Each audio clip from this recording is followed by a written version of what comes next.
Ayan, good morning everyone. My name is Elsie Mangeran from Bacolod City.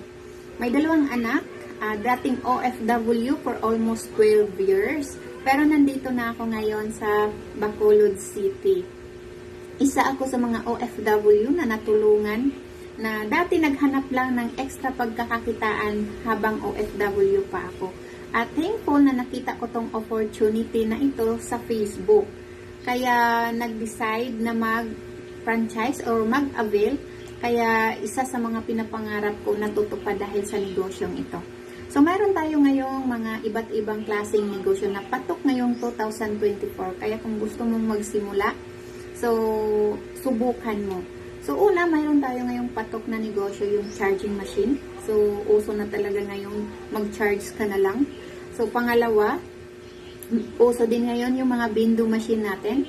And then, mayroon din po tayong pangatlo, yung ATM or automatic tubig machine.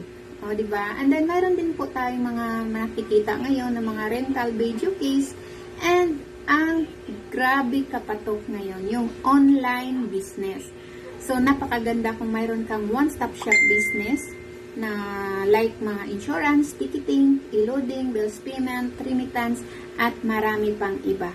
Kaya kung gusto mong magkaroon ng extra income or extra negosyo kung ikaw ay isang OFW, so napakaganda itong umpisahan. At kahit isa kang empleyado, pwede mo itong gawin. Isabay sa trabaho at kahit full-time mom, pwede ding gawin. O, habang nag-aalaga ka dyan sa mga anak mo, pwede mong gawin ang negosyong ito. Kaya kung gusto mong matuto, i-PM mo ako. Tuturuan kita kung paano.